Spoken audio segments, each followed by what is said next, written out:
Hey guys, welcome back to our channel. My name is Salima, the mama of the M Family Travels. And today we're actually doing a video that was requested by a subscriber asking about how it was traveling with our cat. So in this comment, they're just asking about tell me about the experience. How was it traveling with a pet? So I wanted to break that down because I know a lot of people are wanting to travel with their pets, curious about traveling with their pets, maybe even fearful and have some anxiety about traveling with their pets. So I'm just going to describe what the experience was like for us. Please excuse me if you hear all that construction in the background. That's something you got to be aware of, y'all, in Mexico, especially here in Merida. They building everywhere. And sometimes it sounds like they are banging through my walls. But anyway, wanted to go ahead and take the time to answer this question. But before I get into that, if you are loving our content, following our journey, just liking to see our family, single mama, traveling with kids, go ahead and go ahead and subscribe, share it out, y'all, share the love, and just help us build this beautiful community so that we can keep sharing our content with you all and sharing our journey. You will notice this video, right? So today it's actually October. Hey, Skylar Bear. It's actually October 6th, 2023. So this is like current time. I jumped ahead to the future where we currently are. But in our videos, as we're posting, you'll notice that they're from the beginning of 2023. That's because we recorded a bunch, y'all, and was going to start a channel and was so excited about it. And then we didn't end up starting it. So we're starting our channel, but posting our content from our first time we traveled. And then we're going to catch it up and get to now. So we're talking about traveling with a cat. That's what this one is about. So we traveled with our cat, Chester, our beautiful, naughty, super naughty, little orange tabby. We actually rescued him, or he actually rescued us, whichever way you want to look at it. One morning. How could he rescue us? I'm going to talk about it. He did not rescue us. He killed us. Oh my God. He is a naughty cat, y'all. We love him, but he is naughty. I say that because he came into our lives at this time when we weren't even expecting it. And it's beautiful moments with him, even though it has been challenging. That's why I say maybe he rescued us. So we walk outside one morning. I'm on the way to take the girls to their school. Back in the States, they went to this beautiful, wonderful, small little community school for self-directed education. So it's really student focused. I'm not even getting into all that now. I can make a video on that later. Why are you giga chat? Is it giga chatting? What's she doing, y'all? What's Skylar doing? So we walk outside. This little tiny fluff ball of a kitten is just in my tire, in my rim. He is crying. He is shaking. He looks just so scared. And of course, I've never had a pet. They've never had a pet. We didn't know what to do. I start calling friends. I start calling the animal shelters. I start calling everybody, trying to figure out the best way, to go about it. So anyway, what we basically were told was leave the cat. His mom's going to come back. His litter's somewhere close. Leave him because, you don't want to disrupt anything. Can I say something? Yes. Okay, so our sister Maya, who's back in the States, she loves cats a bunch and she loves animals. So I ran to go tell her. Sorry, y'all. I try to make sure we're looking in the right spot. I ran to go tell her, and then she came out and started getting the cat out, and Chester was scratching her and clawing up her shirt and stuff, but she didn't care. She was just holding him and doing stuff, and then mom was like, no, you have to put him down, he probably has fleas or something. Well, not the flea. It wasn't the flea. I wasn't so much concerned about the fleas at this point. I was concerned because when I was making calls and trying to understand what to do for this tiny baby, I mean tiny, y'all, I could tell. Hold him like this. Yeah, he was a tiny little fluff. They said to leave him alone, give him space. His mother is probably out hunting or getting food, and mother needs to be able to come back, and you will prevent mom from coming back to get the baby, and I didn't want that. So my main thing when we first saw the cat was leave him, let him be. I wanted his mother to come back. Y'all, they gonna tell me to leave this little baby cat outside in my driveway, in my rim, for at least 12 to 24 hours. Y'all, I couldn't do that. I didn't even want a cat. But at this point, I'm now thinking, this is a baby, right? I'm a mama. This is a baby in my driveway. And y'all want me to leave him here and see if his mama come back? So we did give him space. We did wait as long as we possibly could, but we lived on the corner of a very busy street, tons of traffic. We lived in a wooded neighborhood, so there were deer, there were raccoons, there were huge birds, huge hawks, all kind of animals. I was terrified for what might happen to this baby, and I understand circle of life and all the things. Y'all, I couldn't leave this baby. I left him for some hours. I did the best I could, and after that, I said no. I brought him in the house. But when we did leave him, he was still crying screaming and crying. And like we could hear him from inside, and then he went to sleep for like 2 minutes or something, and then he woke up and started screaming again. Yeah. To add on to that, we really didn't want to go to school because we wanted to stay with the cat, and we wanted the cat to be ours. But Mom was like, we gotta listen to this stuff. We gotta leave him because his mom could still be around, his litter could still be around. Right. So what we had to do, we got the cat, we put him in a box. Are we straight? We straight, y'all? Are we looking crazy? What we doing? And make sure you speak up, because that construction, I don't even know if y'all can hear it. My kid's so funny. What is Skylar doing? You look worse than before. Go, Kai. Hey! Okay. Kai, talk. So we put the cat in a box because we still had to drive off to school. He was inside the rim of our tire. Yeah. So like we had to put him in a box. We put like a towel down, and we either gave him water or didn't give him nothing at that Not time. at first, Not nothing. at first? Okay. We were just trying to see if his mom was gonna come back. Mm-hmm. So anyway, I think I can't remember how many hours. It was between 6 and 8, but after some time, y'all, I just was like, nope. This is my mama instinct now. I'm not leaving this little baby in my driveway for 24 hours to wait for his mom. He could possibly, all the things. Anyway, we supposed to be talking about traveling with this little dude. We talking about how he got him. Anyway, he came in. We nursed him. We took care of him. I mean, days. We was up for hours looking up everything we could possibly look up about caring for a kitten, because, the chances and the outlook was pretty grim. All the sites kept saying this kitten most likely would not make it. He was tiny. We fed him with a bottle. We wrapped him in covers. We round the clock took care of this cat while still trying to find somewhere to place him. None of the shelters were willing to take a tiny cat this small. We reached out to friends, people in the community. No one was willing to temporarily house a cat this tiny. People got stuff going on. After a day or so, I was like, y'all, this is just our cat, isn't it? And they was all like, yep, it was already our cat. The moment we saw him, we loved him and it was ours. He's orange little tabby. That's where Chester comes from, because they love Cheetos. Chester the Cheeto. At first, and we were gonna name him Stormy because his eyes were gray. But it turns out all baby kittens, liked that game. all baby kittens have gray eyes when they're first born. Right. For up to. So his full name at first, you guys, because these people, along with my older daughter, Chester, oh God, what was his name? Chester the Cheeto Puff Stormy Muhammad. No, stop saying Stormy. Okay. So anyway, so now fast forward, right? He's ours. He's here. Wait, He's can I say growing. something? He's thriving. Can I say something? Go. Just so y'all know, the reason Cheetos are called Cheetos is because they're Cheetos. You're supposed to eat them with your toes. What? Y'all, what? These kids are hilarious. Okay, well, talking about him traveling. Fast forward, right? We're going to Mexico. First thing I did was to look up the airline that I knew I wanted to take, right? So I knew that was Delta.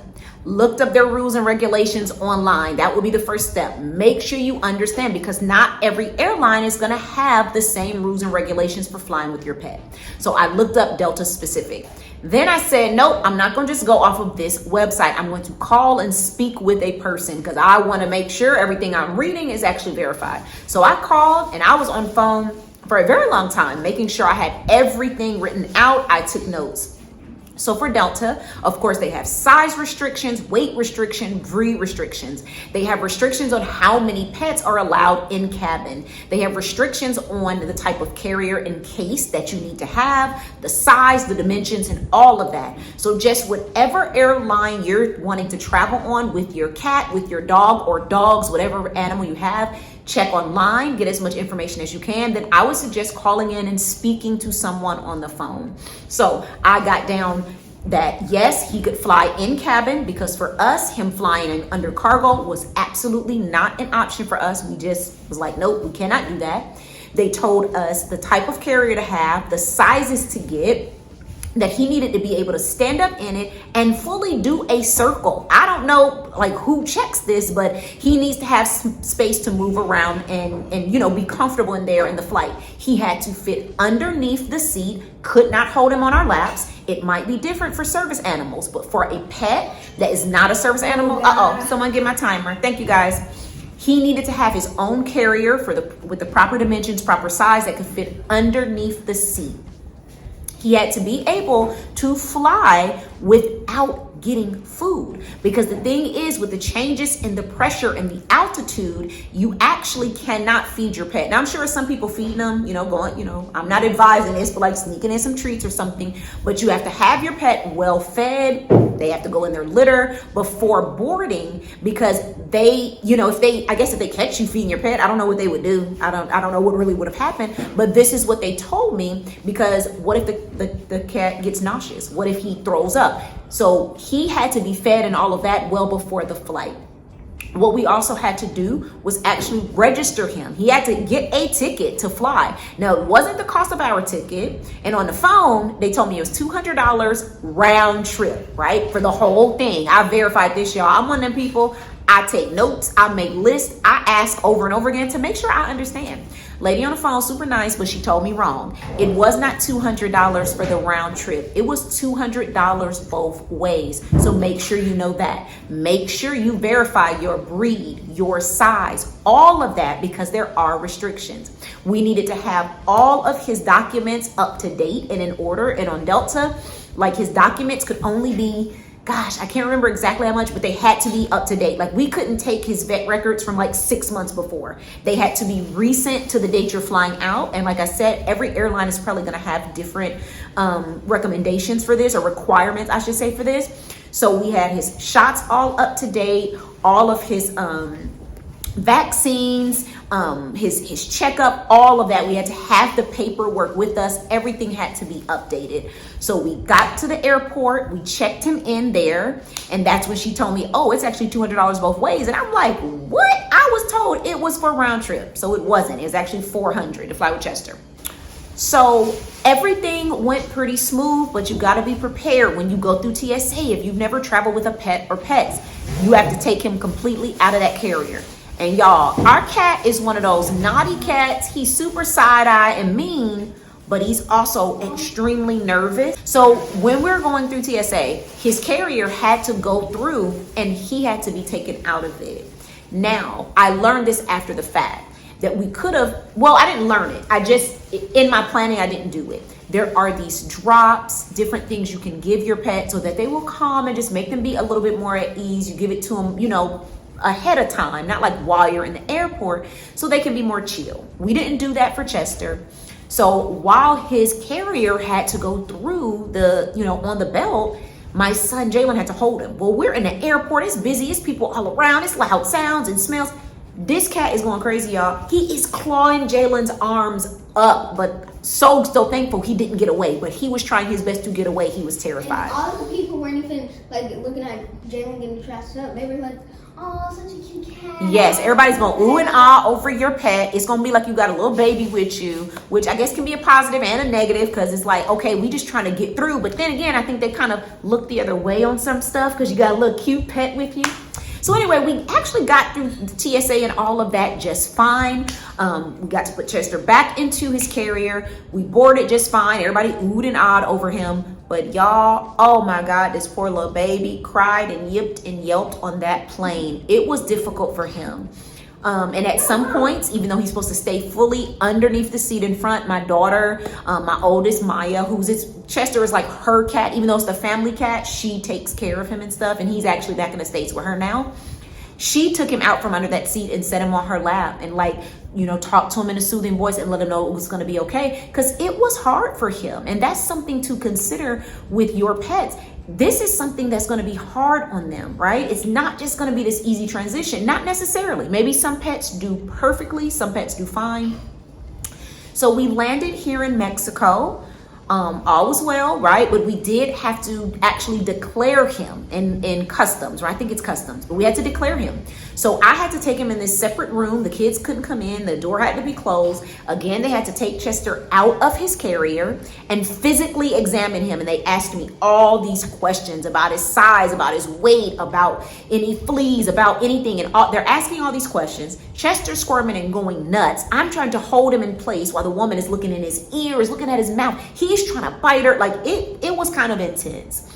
But he got through it. So just know that you might have to take your pets out of their carrier. Someone else might have to touch them, manipulate them, and that could be, kind of anxiety inducing for them and for you. The one thing I was not expecting, they confiscated our food. We brought his food in from the States.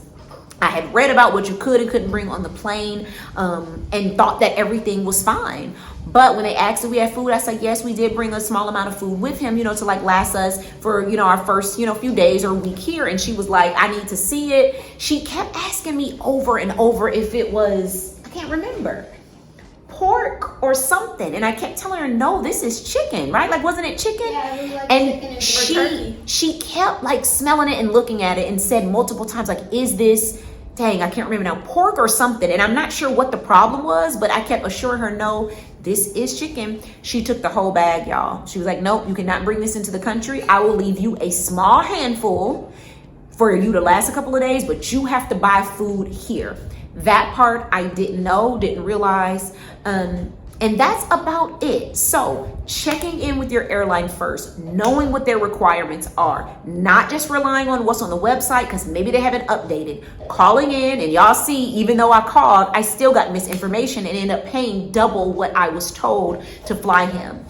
Making sure you're clear on breed restrictions, weight restrictions, the size of the carrier, the type of carrier. Can your pet travel in cabin with you? If not, how do you feel about them being cargo? Knowing that they are going to have to get taken out of their carrier maybe a couple of times. Other people are going to have to touch them, manipulate them, and all of that. Keep that into consideration. Once we got here, it was pretty easy going. Oh, and this is a tip too. When you're looking for Airbnbs, right? When you're first traveling, especially here in Mexico and in Merida, Mexico, I kept looking for Airbnbs that accepted pets, and that greatly reduced the choices that we had. And this was stressing me out. So my sister, my wonderful sister Raven, said, well, Salima, how about you search for places and don't include the pet? Of course, don't lie and try to sneak the pet, because that's a whole nother, thing I didn't want to deal with. If y'all do, by all means, do what you do. I was not trying to say I didn't have a pet and sneak a pet into someone's house.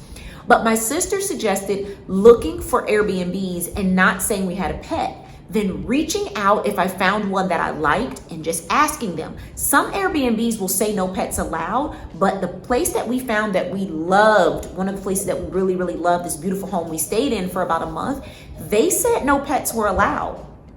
I reached out to them directly, told them, hey, we've got this sweet little kitty. He's only about 10 pounds. He's very well behaved. Y'all, he is super naughty. But we knew we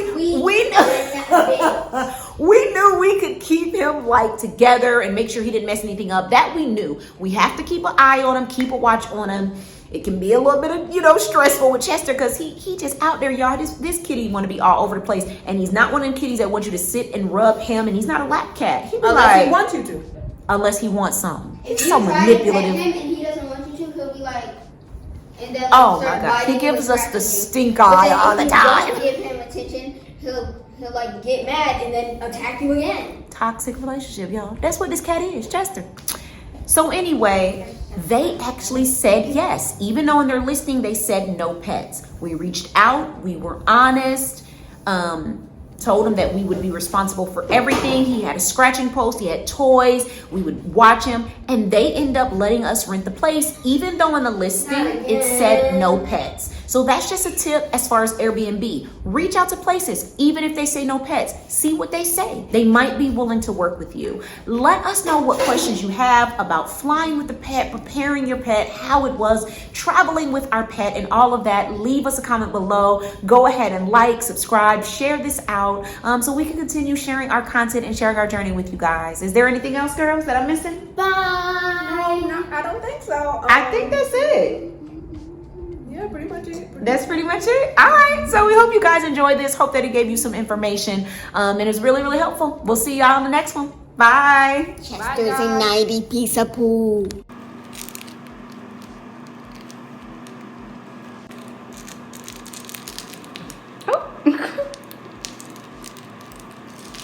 Oh no.